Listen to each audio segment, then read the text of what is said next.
Dicen que el mariachi es fiesta, que es grito, que es júbilo, pero también hay quienes le entienden como un lamento disfrazado de bravura. Y si alguien supo traducir el dolor en un falsete impecable, ese fue Miguel Aceves Mejía.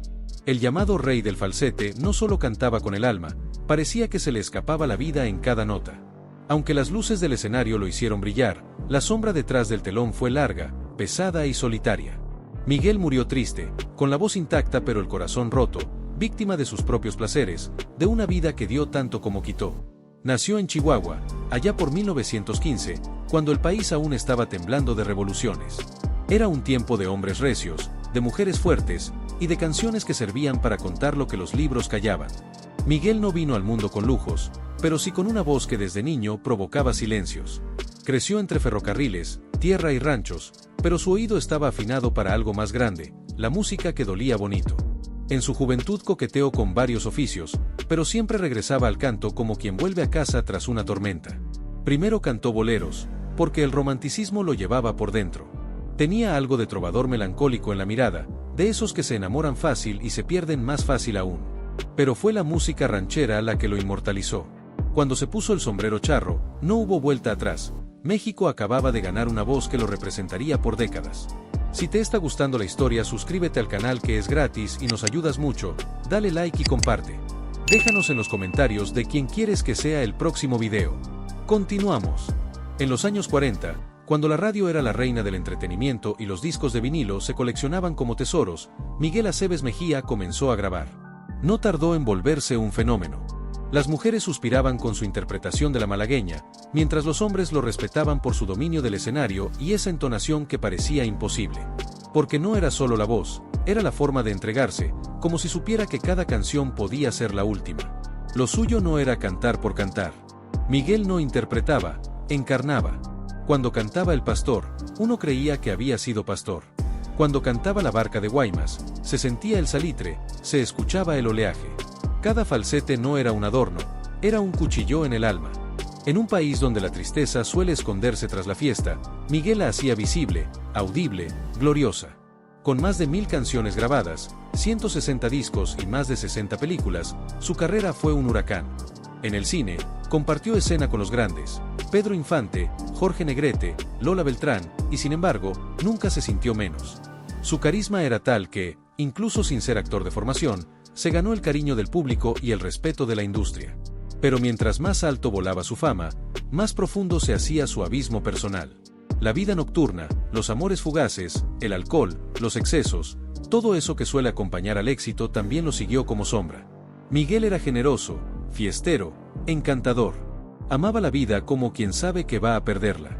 Pero también tenía una tristeza silenciosa, un hueco que ni los aplausos podían llenar. En cada camerino quedaba una parte de él. Dicen que cuando bajaba del escenario, se sentaba solo, callado, como si acabara de regalarle su alma al público y ya no quedara nada para sí mismo. Nunca se casó. Tuvo amores, sí, muchos, intensos, pero ninguno logró quedarse. Algunos aseguran que era incapaz de amar sin autodestruirse, otros que el amor verdadero se le escapó temprano y que el resto fue solo un intento de sustituir lo irreemplazable. Lo cierto es que, aunque estaba rodeado de gente, Miguel cargaba una soledad que se le notaba en la mirada cuando no cantaba. Con el tiempo, la voz seguía firme, pero el cuerpo comenzaba a pasar factura. Las fiestas largas, los trasnochos, el desvelo constante. Todo eso cobra. Y él pagó con achaques, con cansancio, con una tristeza que ya no podía disimular. Seguía cantando, pero con una melancolía más honda, como si supiera que cada canción era una despedida anunciada. En sus últimos años, fue olvidado por muchos. El público cambiaba, los ídolos nuevos llegaban con modas diferentes. Miguel no pedía compasión, pero tampoco la recibía. Solo algunos fieles seguían recordando sus glorias, mientras él, desde su casa en la Ciudad de México, vivía rodeado de recuerdos, fotos, discos y el eco de una voz que alguna vez lo fue todo. Y fue en ese silencio, en esa lentitud de los días grises, donde la tristeza se le pegó al cuerpo. Ya no estaban los escenarios, ya no estaban las luces, y aunque aún podía entonar con la precisión de antaño, no había para quién. Sus placeres, aquellos que tanto disfrutó en la cima, se le convirtieron en cadenas. El alcohol, la fiesta, la intensidad de una vida vivida al límite le pasaron la cuenta, dejándolo frágil, nostálgico y, sobre todo, solo. Dicen que falleció así, entre recuerdos, sin escándalos, sin bullicio. Su corazón se detuvo un 6 de noviembre del 2006, a los 90 años. Un día cualquiera, para un hombre que nunca fue cualquiera. Murió sin ruido, pero dejó una música que todavía vibra en cada rincón donde el mariachi tiene alma. Porque nadie, absolutamente nadie, pudo entonar como él. Su falsete era un puente entre el dolor y la belleza. Un lamento elevado a arte. A pesar de sus caídas, de sus vicios, de sus amores rotos, Miguel Aceves Mejía fue, y sigue siendo, un símbolo. Su voz quedó impregnada en la memoria de un México que ya no existe, pero que sobrevive en sus canciones. Fue un hombre de excesos, sí, pero también de pasiones profundas, de entrega sin medida, de autenticidad feroz. Y aunque murió triste, hay algo en su canto que nunca envejece.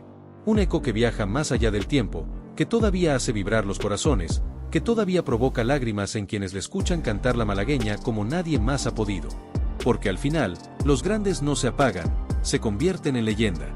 Y tal vez, solo tal vez, Miguel sabía que el precio de cantar con el alma era quedarse sin ella. Que el arte verdadero se paga con la vida misma. Y que su destino no era encontrar la felicidad, sino inmortalizar el dolor ajeno a través de su voz. Lo cierto es que hay detalles de sus últimos días que nadie ha contado. Silencios que hablan más que los homenajes, verdades que se han guardado por respeto, por miedo o por simple olvido. Porque detrás del ídolo, hubo un hombre complejo, contradictorio, que aún tiene historias que contar. Los homenajes llegaron, claro, como suelen llegar siempre, cuando ya no haya quien entregarlos. Miguel Aceves Mejía fue despedido entre flores, música de mariachi y discursos sentidos. Se hablaba de su legado, de su voz insuperable, de la época dorada que ayudó a construir. Pero muy pocos se atrevieron a hablar del hombre fuera del escenario, del Miguel de carne y hueso, ese que enfrentó sus últimos años como si estuviera pagando una deuda invisible con la vida.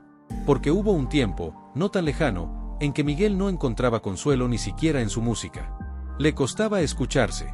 No por vanidad ni por nostalgia, sino porque sabía que ya no podía cantar así. Y eso le dolía más que cualquier enfermedad. El cuerpo envejece, sí, pero para un hombre que vivió a través de su voz, perder fuerza en el alma era lo más cruel que podía sucederle. Muchos aseguran que sus últimos días fueron silenciosos, pero no vacíos. Miguel se mantenía lúcido, observador, hasta un poco burlón. Solía decir que había cantado para el mundo entero, pero que nadie lo había escuchado realmente. Que todos lo aplaudieron, pero pocos lo comprendieron. Leía mucho, escribía en libretas lo que pensaba, lo que recordaba, lo que dolía.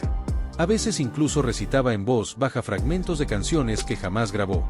Porque sí, Miguel guardaba letras inéditas, versos que escribió en noches de insomnio, inspirados en mujeres que nunca se quedaron y en amigos que se fueron antes de tiempo. No dejó descendencia, al menos no reconocida. Algunos rumores señalan que pudo haber tenido un hijo fuera del matrimonio en su juventud, pero él jamás lo confirmó. De hecho, hablaba poco de su vida personal, y cuando lo hacía, era con una mezcla de resignación y orgullo. Decía que sus canciones eran sus hijos, y que por eso no le faltaba familia. Pero en el fondo, se le notaba la espina. Esa soledad pesada que no tiene que ver con la compañía, sino con lo que no se construyó a tiempo. Uno de los momentos más dolorosos de su ocaso fue ver cómo muchos de sus contemporáneos eran olvidados sin piedad. Artistas con quienes compartió escenario, vida y borracheras, murieron en el abandono.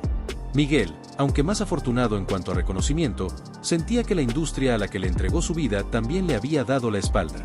Le dolía el olvido. Y no por ego, sino por la certeza de que estaban enterrando a una generación sin haberla entendido. En sus conversaciones privadas, pocas, porque cada vez recibía menos visitas, solía preguntarse por qué México tenía tan mala memoria. ¿Por qué se glorificaban modas pasajeras mientras se arrinconaban a quienes construyeron la identidad sonora del país? Le dolía ver cómo los jóvenes ya no sabían quién era Lucha Reyes o Gonzalo Curiel. Se preguntaba si él también sería uno de esos nombres que algún día solo aparecerían en libros polvorientos o en especiales de televisión a la medianoche. Y sin embargo, jamás se quejó. Nunca pidió compasión. Tampoco mostró amargura. Miguel era demasiado digno para eso. A lo mucho, se permitía una sonrisa triste, una mirada perdida cuando escuchaba a lo lejos una versión desafinada de El Jinete o La Malagueña. Cerraba los ojos y decía en voz baja, «No cualquiera puede cantar eso, mijo. No cualquiera». Uno de los últimos gestos de humanidad que tuvo fue donar parte de su patrimonio a músicos retirados que vivían en condiciones precarias. No lo anunció, no lo presumió. Lo hizo como quien salda una cuenta con la vida. Para él, Los músicos de base, los que acompañaban en vivo noche tras noche, eran los verdaderos héroes olvidados. Y en silencio, Miguel trató de devolverles un poco de lo que sentía que la industria les había robado. Su casa, llena de discos, fotografías y recuerdos, se fue apagando poco a poco. El teléfono casi no sonaba. Los homenajes en vida escaseaban. Solo algunos amigos fieles, como Flor Silvestre o Chabela Vargas, se acordaban de él y lo llamaban de vez en cuando para escuchar su risa ronca y su consejo certero. A veces, esos breves minutos eran su único contacto con el mundo exterior. Y sin embargo, cuando colgaba, volvía al silencio con la resignación de quien ya ha dicho todo. Lo más trágico, y también lo más bello, de Miguel Aceves Mejía es que jamás se rindió. Aun cuando el cuerpo ya no respondía, cuando la fama menguaba y la soledad pesaba como plomo, él seguía afinando mentalmente cada nota, cada tono, como si se preparara para un concierto que nunca llegó.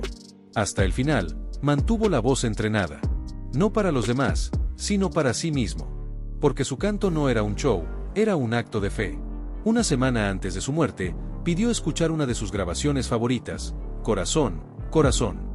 Cerró los ojos, la dejó sonar entera y luego dijo, casi como una confesión, ahí sí me salió del alma.